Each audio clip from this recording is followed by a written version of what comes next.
Mesdames, Messieurs, bonjour et bienvenue dans le Trésor urbain. Voici le sommaire. Elles sont nombreuses, ces superstitions qui ont traversé les âges et continuent de faire parler d'elles dans les cultures africaines et notamment béninoises. Cependant, même si beaucoup y croient, la liste de ceux qui ne trouvent pas d'intérêt n'est pas à négliger. Les superstitions entre croyances, mythes ou réalités, c'est un magazine que nous vous proposons dans cette édition.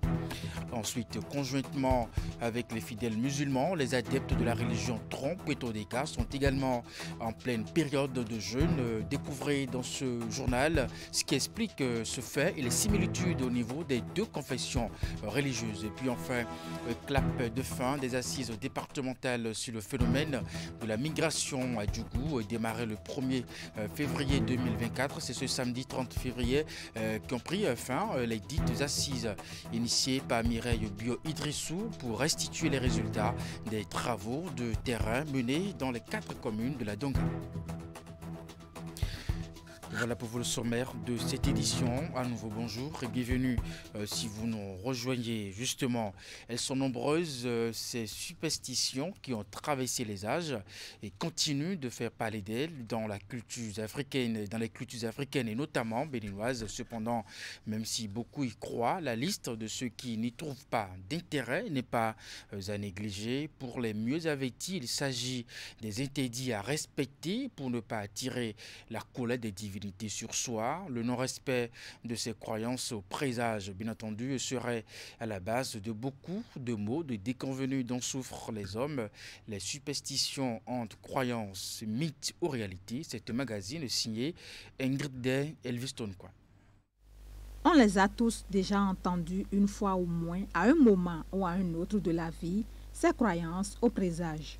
On ne puise pas de l'eau la nuit. On ne siffle pas la nuit ou encore, il est interdit de s'asseoir sur une table ou de se laver avec du savon la nuit. Autant de superstitions qui ont bercé l'enfance de plus d'un et qui se transmettent de génération en génération. Alors, les superstitions, c'est un ensemble de croyances fondées ou non fondées que nous percevons de notre environnement, de notre quotidien et qui sont dues à des expériences que nous avons par rapport à tout ce qui nous entoure, de visible comme de non visible. Par exemple, je suis commerçante. Quand je sors, il ne faut pas que je croise un homme. Si je croise un homme, c'est que c'est foutu pour moi, pour les affaires.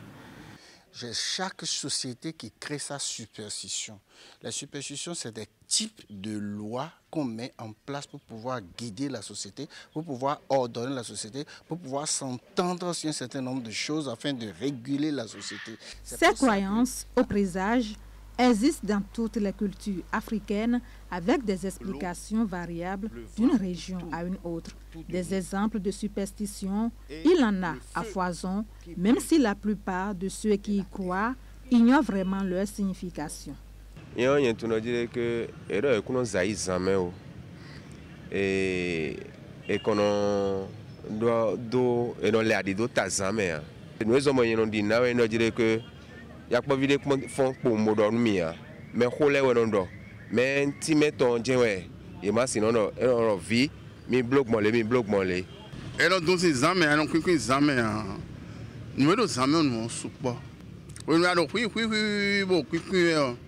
Esprit mauvais de voyer là, il a quoi d'autre qu'un beau à compter. Et si bien présenté, bon, nous n'avons rien à savoir nous.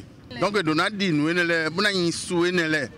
ça peut être une réalité parce qu'on y croit et à partir du moment où on y croit, on y a foi.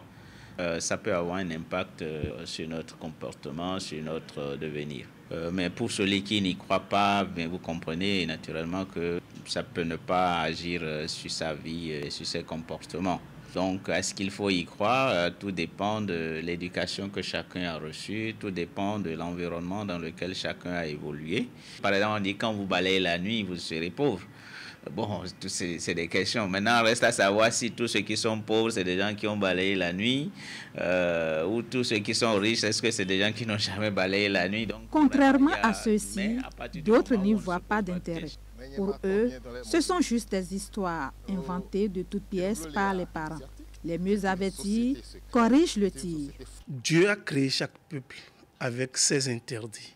Ceux qui ne croient pas à ces interdits vivent sans repère.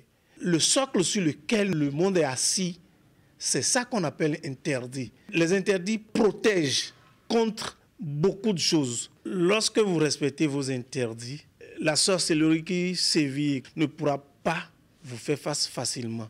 Lorsque vous respectez les interdits, les petites maladies, les maladies qui n'ont pas leur source dans la médecine ne pourront pas vous attaquer. C'est lorsque vous ne respectez pas vos interdits que vous êtes malade de ci ou de ça, vous tombez dans ci ou de ça, et ça, les malheurs vous frappent. Da Kanlihenon va encore plus loin dans ses explications.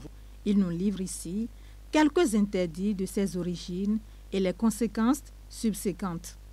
Lorsque vous êtes à Nanou Dokon comme Da Kanlihenon à Zondekon, chez nous par exemple, la femme que nous avons mariée et qui porte notre enfant au dos ne doit pas balayer. Lorsque vous mettez une marmite sur le feu, vous ne devez pas mettre le couvercle à l'inverse pour préparer à votre mari. Ça va le rendre impuissant.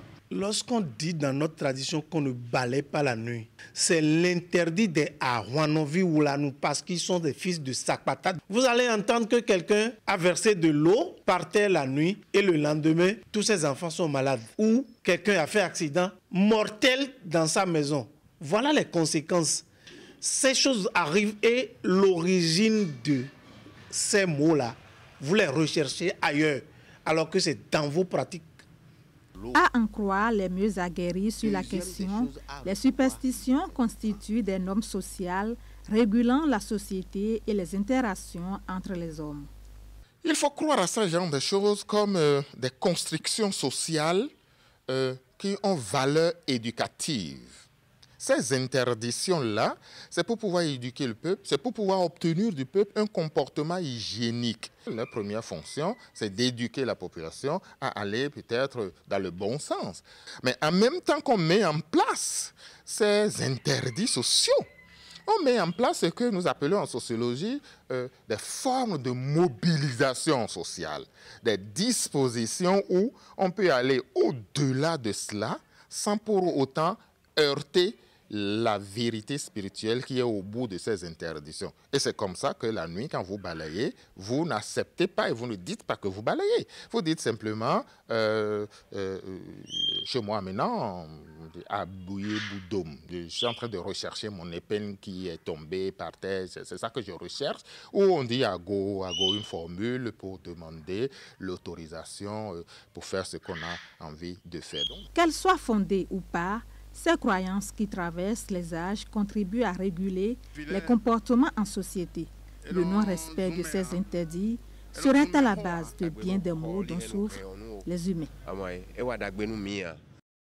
Nous restons dans la religion conjointement avec les fidèles musulmans. Les adeptes de la religion Tronc et Trodeka sont également en pleine période de jeûne. Comment s'explique ce fait? Quelles similitudes peut-on établir? Éléments de réponse dans ce reportage de Tidi Goudalo sur les images de Elvis Tonoukoin. Premier jour du mois d'avril dans ce temple Tronc et Trodeka dans la commune d'Abomey-Calavi.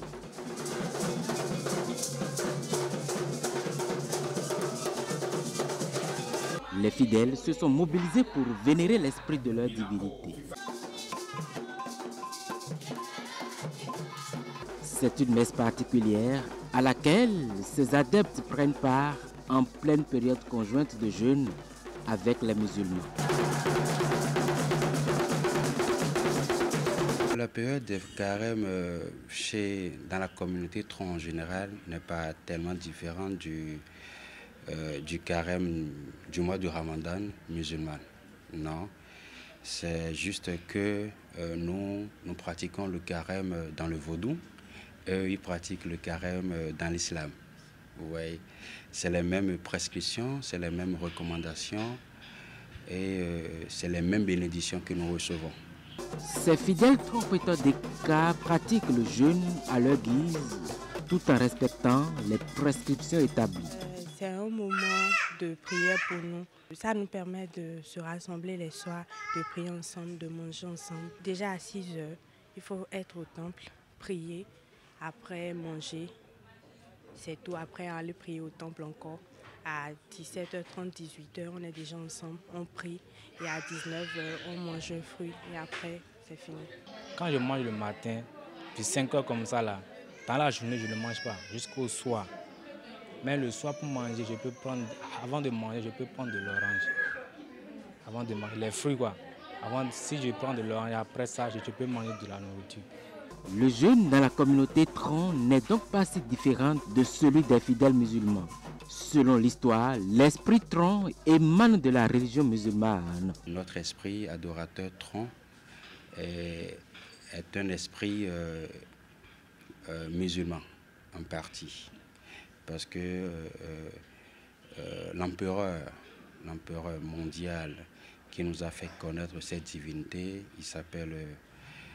il est au Ghana. Donc c'est lui qui nous a fait connaître cette divinité et c'est un musulman. C'est pour vous dire par là que nous nous abstenons, d'accord, à nous priver de nos désirs de manger, désirs de boire, désirs publics et autres, dans ces périodes pour demander pardon aux esprits, notamment à la divinité Tron, de nous pardonner, parce qu'une année, ça fait 12 mois, et dans les 12 mois, nous prenons seulement un seul mois pour demander pardon. C'est vrai, c'est peu, mais vu que c'est une prescription, on n'a pas le choix. En attendant de toucher du doigt les grâces qui découlent de ce jeûne, les prescriptions divines continuent d'être respectées chez les adeptes de trompeteurs de cas et fidèles musulmans. Les femmes du ministère du cadre de vie et des transports chargées du développement durable ne sont pas restées en marge de la célébration de la journée internationale des droits des femmes sur l'initiative de leur département ministériel et du Millennium Challenge Corporation. Elles se sont donné rendez-vous à Cotonou pour marquer cet événement. La rencontre est faite de débats et de panels autour de la situation et la contribution des femmes du ministère dans le développement du Bénin. Reportage. Cette célébration est l'expression du Millennium Challenge Corporation et du ministère du cadre de vie et des transports chargé du développement durable d'aller encore plus loin dans la mise en œuvre des programmes, projets et des actions en faveur des femmes. Les panels au menu de cette rencontre sont dédiés à l'engagement des femmes dans les corps de métier du secteur du cadre de vie et des transports, intérêt pour le développement du Bénin.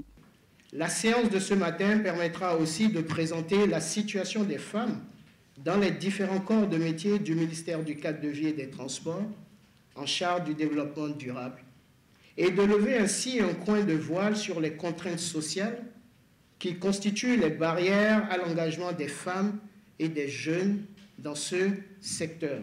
Dans la ligne de sa mission de réduction de la pauvreté par la croissance économique, le Millennium Challenge Corporation, ou MCC, s'est engagé avec le Bénin à promouvoir l'égalité des sexes et l'inclusion sociale à travers les programmes qui facilitent le renforcement du rôle majeur des femmes dans la transformation économique et l'entrepreneuriat.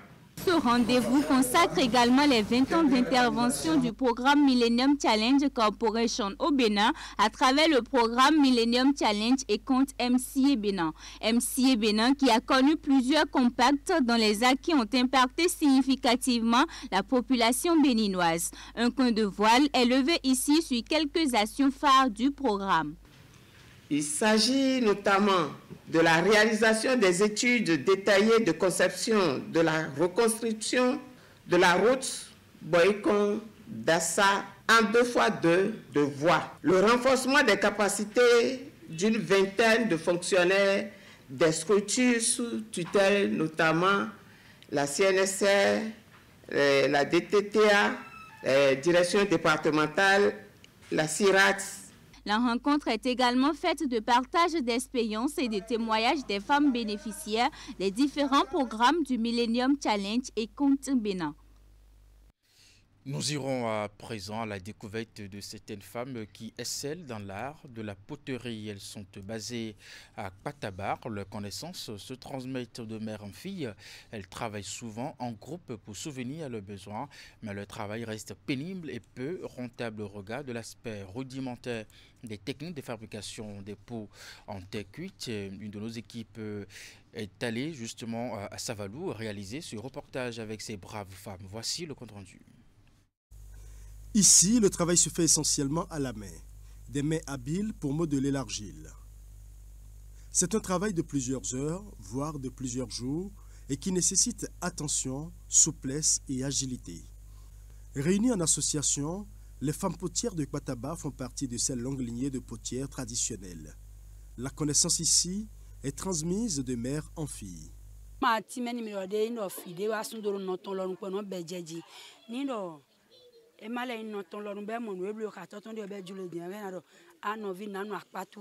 Bien que laborieuses et très entreprenantes, ces potières sont souvent confrontées à maintes difficultés. Du traitement de la matière première à la cuisson des pots pour la vente, ce n'est toujours pas une partie de plaisir.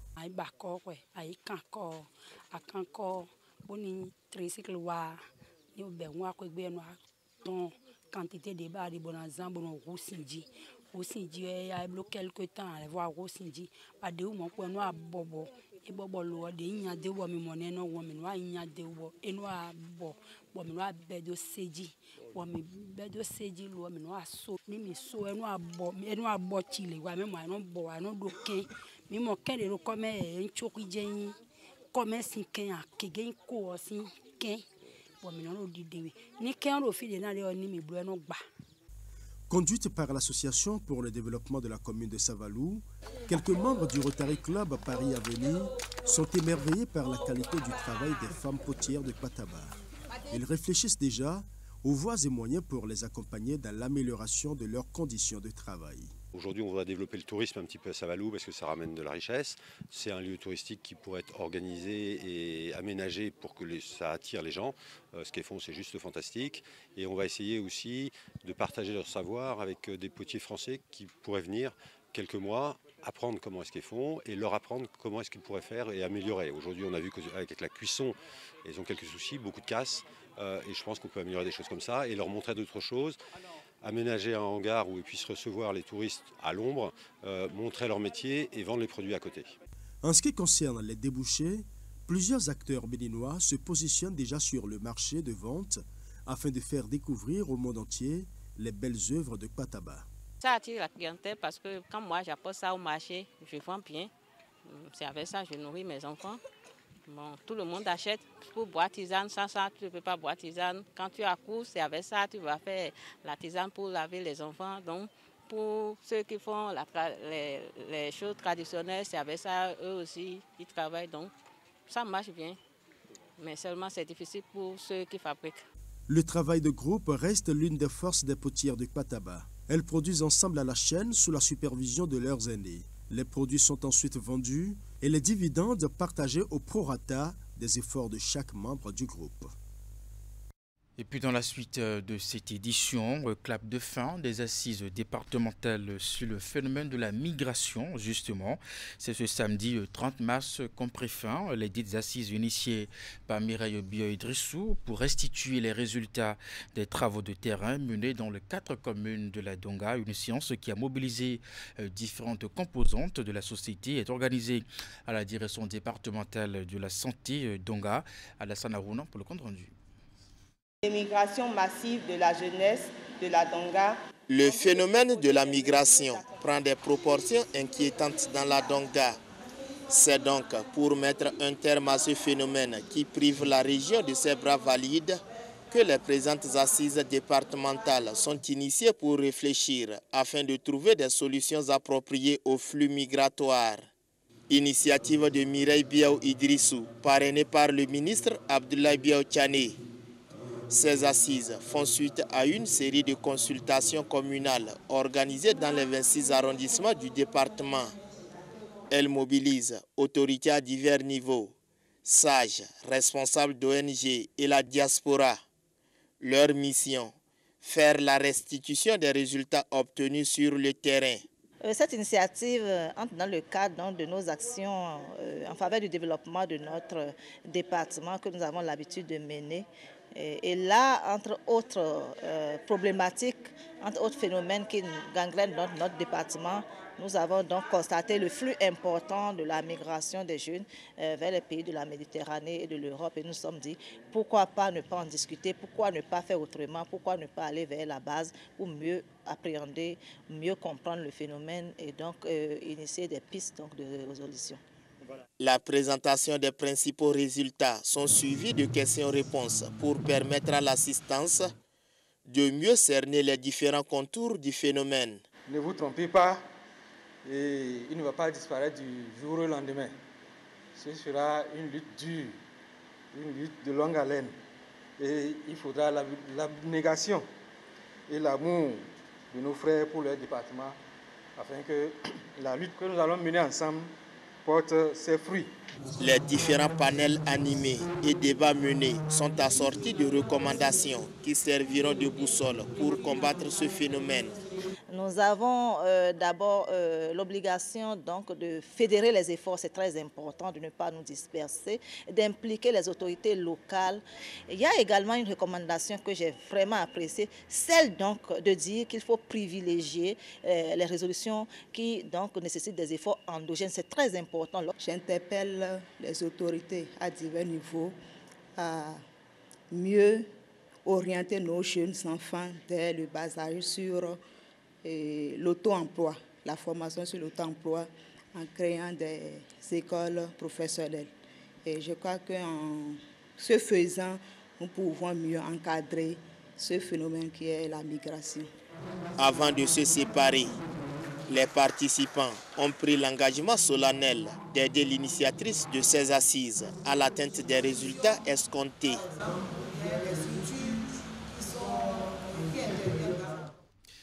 Élu président de l'Union nationale des médias en ligne du Bénin, Barnabas Orokoumon a donné au micro de Canal 3 Bénin quelques explications sur son élection. Il a saisi l'occasion pour dévoiler ses projets pour ce nouveau creuset qui regroupe 46 médias en ligne, toutes catégories confondues. Suivez ici un extrait de ses propos.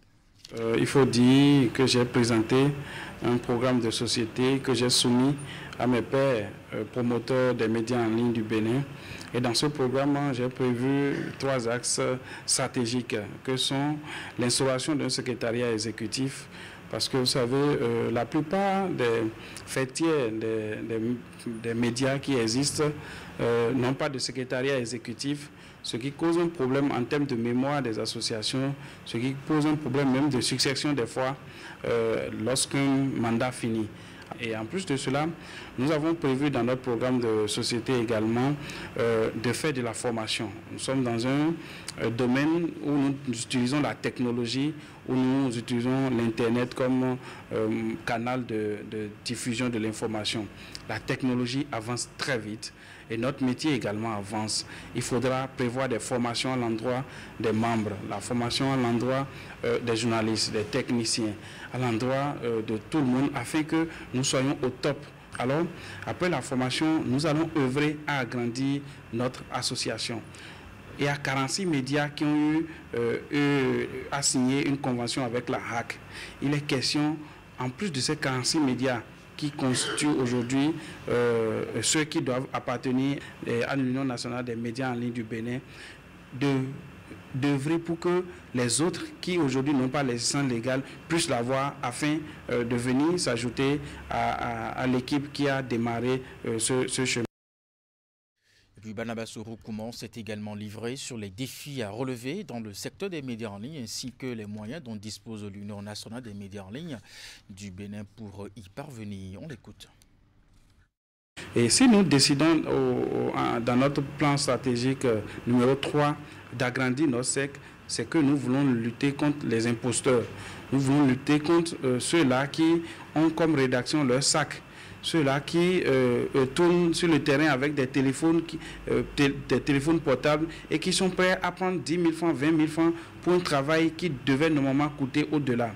Nous voulons lutter contre la concurrence déloyale en mettant en place d'abord une grille tarifaire unique. Ça sera un combat que nous allons mener pour que tous les médias en ligne qui sont dans notre union d'abord aient une grille tarifaire unique. Et nous allons œuvrer pour que nous puissions aller vers les institutions, vers les organismes, vers les ONG pour leur dire, si vous avez besoin de couverture médiatique, il faut faire avec les médias qui ont une existence légale. Alors nous avons tous les moyens pour réussir la mission que nous assignons parce que nous sommes des entrepreneurs. Et celui qui parvient à mettre sur pied une entreprise de presse en ligne jusqu'à passer toutes les étapes que la HAC nous a imposées et parvenir à avoir une convention avec la HAC, c'est qu'il est un entrepreneur qui peut réussir. C'est un entrepreneur qui a déjà fait du chemin. Et lorsque de tels entrepreneurs se mettent ensemble, il n'y a pas de question qu'il manque de moyens pour réaliser tout ce qu'on a cité comme action. Donc nous avons cet avantage d'être déjà des entrepreneurs qui savent quitter de zéro pour fournir quelque chose de potable. Donc nous allons mettre chacun sa compétence d'entrepreneur en jeu pour pouvoir parvenir à réaliser nos ambitions. L'autre avantage que nous avons, aujourd'hui, dans le Creuset, au départ, nous sommes une trentaine de médias qui sont aujourd'hui dans l'UNAMEL, télévision en ligne, radio en ligne, presse écrite en ligne. Nous constituons déjà une audience qui est notre premier atout. Donc nous menons les réflexions, nous allons nous mettre ensemble pour désormais proposer cette audience à nos partenaires. Nous allons aller au-delà des prestations et chercher des partenaires techniques et financiers qui travaillent dans le secteur du numérique, qui travaillent dans le secteur de l'information pour leur demander, pour leur soumettre des projets qui vont nous aider à mettre en œuvre au bénéfice de nos membres. Donc je pense que oui, nous avons les moyens. Et c'est bien la fin de cette édition, Madame, Monsieur. Merci de l'avoir suivi, de votre fidélité à nos programmes. À 16h, votre bulletin d'information, 19h30, la grande édition de la soirée. Portez-vous bien et à très bientôt.